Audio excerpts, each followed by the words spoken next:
राघव चड्ढा और केसी वेणुगोपाल की हो सकती है मुलाकात, ये बड़ी खबर इस वक्त आ रही है। राघव चड्ढा की केसी वेणुगोपाल की बातचीत हो सकती है, यानी सीट शेयरिंग को लेकर जो सीटों की मांग है उस पर चर्चा हो सकती है, जिसके बाद ही गठबंधन पर कोई फैसला लिया जा सकता है। ये बड़ी खबर इस वक्त की है। देखिए सुधांशु जी, इनका उससे गठबंधन कर लिया, उन्होंने उससे कर लिया, ये सब बातें बेमानी हो जाती हैं, क्योंकि 24 में उनको फायदा हुआ सर। अगर यही लोग अलग अलग लड़ते या फिर आपके दबाव में आते कि इस स्टेट में नहीं कर रहे हो, स्टेट में कर रहे हो, उनको हर जगह फायदा मिला। अगर ममता दी ने नहीं किया तो सबसे बड़ी विनर वो निकली बंगाल में, यहां पर अगर किया तो 5 सीटें आपसे छीन ली। हाँ अब बोलिए। हाँ, मैं उसी बिंदु पे आ रहा हूं। मैं बिल्कुल आपसे आपकी बात का मैं विधिवत उत्तर दे रहा हूं। देखिए कितनी सुंदर बात आलोक जी ने कही कि सीट सपा के खाते में थी, सपा इंडी गठबंधन की सदस्य थी, सपा ने अपनी सीट छोड़ दी, यानी सपा इंडी गठबंधन के साथ भी थी और सीट छोड़ने के मामले में अलग भी थी। और जो अंजना जी आपने कहा कि किसको फायदा हुआ, यही तो इन चुनावों में देखने की बात है। सुनिए, अब मैं बता रहा हूं, सुनिए फायदा किसको हुआ, उत्तर से दक्षिण तक देख लीजिए। अगर फायदा हुआ तो सिर्फ कांग्रेस पार्टी को, और नुकसान हुआ तो क्षेत्रीय दलों को। आप देखिए जहां कांग्रेस और हमारा सीधा मुकाबला था, उसमें एक भी राज्य ऐसा नहीं है जहां कांग्रेस हमसे ज्यादा सीटें जीत पाई हो। मगर असम में एआईयूडीएफ की कीमत पर कांग्रेस आगे बढ़ी, उत्तर प्रदेश में सपा के दम पर कांग्रेस आगे बढ़ी, महाविकास आघाड़ी के दम पर कांग्रेस आगे, जहां जहां कांग्रेस ने शानदार प्रदर्शन किया है।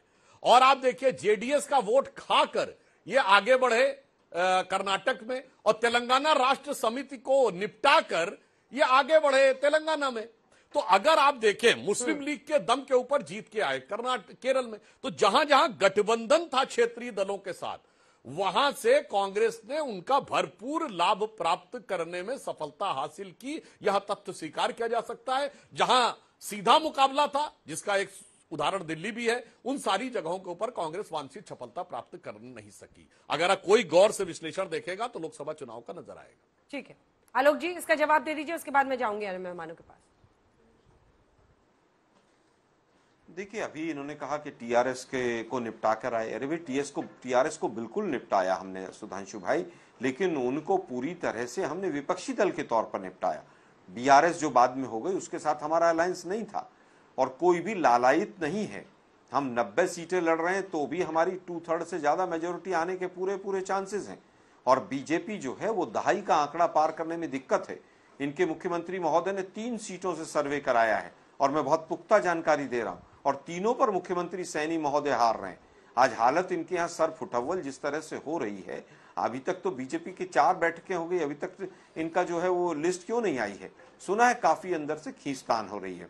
9.5 वर्ष तक आपने एक मुख्यमंत्री को रखा और उसके बाद उसको हटा दिया। अपने आप में इससे बड़ी क्या हार हो सकती है? एक यूनिवर्सिटी नहीं बनाई, एक मेडिकल कॉलेज नहीं बनाया। आप तो साफगोई से बात करते हैं सर, सिर्फ टवल तो आपके यहाँ ऐसी हो रही है कि आप देखिए ना, पहली बार अगर तीनों ही, चाहे वो बंसीलाल जी के परिवार से हो, भजन लाल जी के परिवार से हो, देवीलाल जी के परिवार से हो, एक व्यक्ति बीजेपी ने अपनी तरफ कर लिया है। देवीलाल जी की फैमिली ट्री को देखें तो रणजीत चौटाला जो उनके बेटे हैं उनको ले लिया है, इधर उन्होंने ले लिया है कुलदीप बिश्नोई को भजनलाल जी के परिवार से, बंसीलाल जी के परिवार से किरण चौधरी को राज्यसभा सदस्य बनाया है। और किरण चौधरी जो कि आपकी इतनी बड़ी नेत्री थी, हुड्डा जी का नाम लेकर वो निकली हैं। कुमारी शैलजा दलित नेता के तौर पर वहां बड़ी नेता है, वो खुलकर अपना विरोध हुड्डा साहब के खिलाफ रखती हैं और कई बार तो वो सोनिया जी से भी मिलने आ चुकी हैं। लड़ाई तो दोनों तरफ है। नहीं देखिए मुझे लगता है 10 साल तक बीजेपी सत्ता में है और 10 साल में अभी भी ढोल पीटा जा रहा है कि हम सबसे बड़ी विश्व की पार्टी, और हालत यह है कि 10 में से 6 कैंडिडेट कांग्रेस बैकग्राउंड के लेने पड़ते हैं। तो एक तरफ हो जाए ना, या तो कहिए कि हमारी सरकार है, हम मजबूत हैं, और दूसरी तरफ आप ये कहें कि हम कमजोर हैं।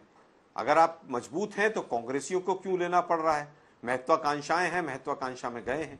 हमारे यहां पर भी तमाम लोग आए हैं। 3-4 मंत्री तो इनके सिटिंग मंत्री हैं जिन्होंने दाएं बाएं से होकर संपर्क किया है, नाम नहीं बता सकता मैं। एक मंत्री तो मेरे पास भी आए थे, एक जेजेपी से मंत्री हैं बबली जी, क्या वो आज बीजेपी, आज मैं जेजेपी के बबली नाम बता रहा हूं, मैं फतेहाबाद से, टोहाना से, वो कहाँ थे कहाँ नहीं थे, अब मैं वो बाकी डिस्कशन नहीं कर सकता हूं। जेजेपी के 4 लोगों को, इनके यहाँ विवाद चल रहा है कि खट्टर साहब कह रहे हैं कि इनको ले लो, 4 विधायकों को, पूर्व विधायक जो अभी हो जाएंगे इनके यहाँ एक दूसरा खेमा है, वो कहता नहीं लेंगे। इनके अपने तमाम मंत्री छोड़ के भागने को तैयार हैं। राव नरवीर सिंह का क्या बयान आया है वो पूरे देश ने देखा है कल का। दिग्विजय तो जी, मुझे लगता आपके है तो कि इस पूरी समय पर बयान आएंगे और सब तमाम चीजें होंगी। आपका तो पूरा कुनबा ही खाली हो गया, आधे इधर गए आधे उधर गए हैं, क्या मतलब? क्या दिग्विजय जी का ऑडियो आप कीजिए, कार में बैठ के लाइव दे रहे हैं। हाँ बोलिए। मैंने कहा कि ये कुनबा मैम हर 5 साल में खाली भी होता है, भर जाता है। चौधरी देवीलाल जी की जो पॉलिटिक्स है, अगर उसका पूरा इतिहास देखें तो ये हरियाणा की पॉलिटिकल नर्सरी है और इसमें बहुत सारे स्टूडेंट्स आते हैं और चले जाते हैं। इस बात की कोई बड़ी चिंता नहीं है हमें। काडर मजबूत रहना चाहिए, विचार मजबूत रहने चाहिए, विचारधारा मजबूत रहनी चाहिए, और उसमें हम सफल हैं। आज भी सफल है, कल भी सफल है। बीजेपी विचारधारा की बात करती है, काडर की बात करती है। आप बीच में ना बोले, मैं आपके बीच में इंटरप्ट नहीं कर रहा था। मैं आपके बीच में इंटरप्ट नहीं कर रहा था। बीच में नहीं बोल रहे थे दिग्विजय जी, बोल। मैं आपके बीच में इंटरप्ट नहीं कर रहा। बात करते हैं। 4.5 साल तक आप बीजेपी के गोद में बैठे रहे। बीजेपी से लड़के चुनाव आए थे। शायद लगता है अजय चौटाला जी की बेल करानी थी, उनको बाहर निकालना था। और मुझे वो सीन भी याद है कि जब वो मंच पर चले गए थे तो बीजेपी ने कहा था इनको मंच से उतारिए। आपकी विचारधारा बची है क्या? पहला प्रश्न मेरा इनसे यही था कि चुनाव के पहले आपने अलग किया है। बोलिए दिग्विजय। आलोक जी, मैं भी बीच में इंटरप्ट कर सकता हूँ। आप तो बहुत समझदार हैं, मैं आपकी बहुत इज्जत करता हूँ। 1 मिनट के लिए रुक जाइए। हम आपके साथ भी नहीं थे। जो आप इतना जो प्रेम दिखा रहे हैं मुझे कि आप इनके खिलाफ थे और चले गए, इन्हीं के साथ हम कांग्रेस के भी खिलाफ लड़ करके आए थे। और मैं आज आलोक शर्मा जी से पूछता हूं ऑन रिकॉर्ड कि चौधरी भूपेंद्र हुड्डा ने जेजेपी का ऑफर सरकार बनाने के लिए क्यों तोड़ा था। और रीसेंट इतिहास में पूछता हूं, जब विनेश फोगाट को राज्यसभा भेजने की बात आई तो चौधरी भूपेंद्र हुड्डा बैकआउट क्यों कर गए? किरण चौधरी को फ्री प्लेग्राउंड क्यों दे दिया गया? क्यों बीजेपी को सरपास कर? डर आपको लगता है ईडी और सीबीआई का। रही बात बीजेपी की, मैं बिल्कुल सुधांशु जी से डिसएग्री करता हूं। सुधांशु जी ने कहा कि अलाई पार्टनर का अगर सबसे बड़ा नुकसान कोई करता है, क्षेत्रीय दलों का सबसे बड़ा कोई दुश्मन है। और ये लाल कृष्ण आडवाणी जी ने एक समय पे हरियाणा में आके कहा था कि अगर बीजेपी को वोट नहीं देना है तो कांग्रेस को वोट दे दीजिए क्षेत्रीय दलों की बजाय। तो इसलिए मैं बिल्कुल डिसएग्री करता हूं। अगर सबसे बड़ा नुकसान अपने दोस्तों का कोई करता है, अपने सहयोगियों का कोई करता है, तो भारतीय जनता पार्टी है। और ये हमने सीख लिया है। वो कहते हैं दूध का जला तो छाछ को भी फूंक फूंक कर पीता है। हम सब तमाम चीजों को देख करके बड़े विश्वास से कह रहे हैं कि इस पूरी परिस्थिति से हरियाणा अब आगे निकलेगा और कांग्रेस और भारतीय जनता पार्टी दोनों से पीछा छुड़ा करके क्षेत्रीय दल की सरकार हरियाणा में बनने जा रही है। लेकिन दिग्विजय जी, दूध का जला छाछ फूक फूक के पीता है, लेकिन जैसे ही सत्ता की लस्सी वाली ग्लास सामने आ जाए तो उसको गटगटा जाता है। नहीं मैडम, 10 सीटें हमारी थी। हमने पहला ऑफर कांग्रेस को दिया था। आलोक शर्मा जी, इस बात का जवाब तो देने। क्या हम अपने दम पर सरकार बना सकते थे 90 में 10 सीटें जीतकर? ये संभव नहीं। जवाब दीजिए आलोक जी, उसके बाद में सुधांशु जी के पास जाएंगे। क्यों ऑफर ठुकरा है? विनेश फोगाट पर भी उन्होंने कहा है 10 थे। राज्यसभा सदस्य नहीं बनाने थे। नहीं, देखिए ऑफर तो आया। क्या उसके बाद भी संख्या बल पूरा हो रहा था? नहीं, आप मुझे, अरे भाई दिग्विजय जी 40 पे कैसे सरकार बनती? पहला सवाल तो मेरा यही है। 45 तो मिनिमम बेंचमार्क है, 46 चाहिए। और दूसरा सवाल आपने पूछा भाई ऑफर क्यों ठुकरा दिया विनेश जी वाला। अरे भाई विनेश फोगाट जी का जब समय आया, राज्यसभा का चुनाव आया, उस समय तक सुने ना भाई, सुने ना, मैं उत्तर दे रहा हूँ। सुनिए तो सही, आपके सवाल का उत्तर दे रहा हूँ। मुझे केवल ये, आपके सारे विधायक तो इधर उधर भाग गए। आपके पास बचा क्या है? आपके पास जो विधायक थे वो भाजपा में भागने को तैयार बैठा है, कोई कांग्रेस में भागने को तैयार बैठा है। वो गए भी कांग्रेस से ही थे। पिछली बार आपके बिल्ली के भाग का छीका फूट गया था। 4.5 साल तक डिप्टी सीएम और तमाम मौज ले ली आप लोगों ने। एक्साइज के केस और पता नहीं, हम तो ये भी सुनने में आते हैं कि बहुत सारी भ्रष्टाचार की फाइलें आपकी जो है वो बीजेपी के कब्जे में, इसलिए आप लोग वहां पर रहे। ठीक है, देखिए मुझे लगता है कि वास्तव में, अरे रुकिए ना दिग्विजय, वास्तव में आप लोग किसानों के मुद्दों पर आए थे आप, और किसानों को आपने दगा दिया। वो कह रहे हैं कि किस तरह से किसानों के खिलाफ आपके बड़े भाई बोले थे, पूरे देश ने देखा। 31+10 पर सरकार नहीं बनेगी ना, 90 सीटें, 46 तो चाहिए ही थे सरकार बनाने के लिए, इसलिए उन्होंने ऑफर कबूला नहीं। लेकिन आशुतोष जी, जल्दी से एक कमेंट आपकी तरफ से, कुल मिलाकर जो आ रही हूं सुधांशु जी उसके लास्ट में, ये चुनाव लैंडमार्क होगा क्योंकि लोकसभा में 5 सीटें हारने के बाद बीजेपी के लिए बहुत बड़ा चैलेंज है, और अगर गठबंधन होता है तब भी बहुत बड़े मायने होंगे इसके, नहीं भी होता है तो कांग्रेस के लिए एक बड़ा लिटमस टेस्ट होगा ये हरियाणा चुनाव। नहीं, सबसे पहले तो मैं दिग्विजय जी को बता दूं कि मेरा कोई भी इरादा देवीलाल जी या उनकी लेगेसी को डिसरिस्पेक्ट करने का नहीं था। मैं उनका बहुत सम्मान करता हूं और देश के बड़े नेताओं में उनका शुमार भी होता है, लेकिन इस वक्त की जो हरियाणा की राजनीति है, उस राजनीति में जो देवीलाल की लेगेसी है, जो देवीलाल की पॉलिटिक्स है, वो हाशिए पर पहुंच गई। इसका मतलब ये नहीं कि देवीलाल की पॉलिटिक्स खत्म हो गई, हाशिए पर आ गई है और वहां बाईपोलर इस बार इलेक्शन होने वाले।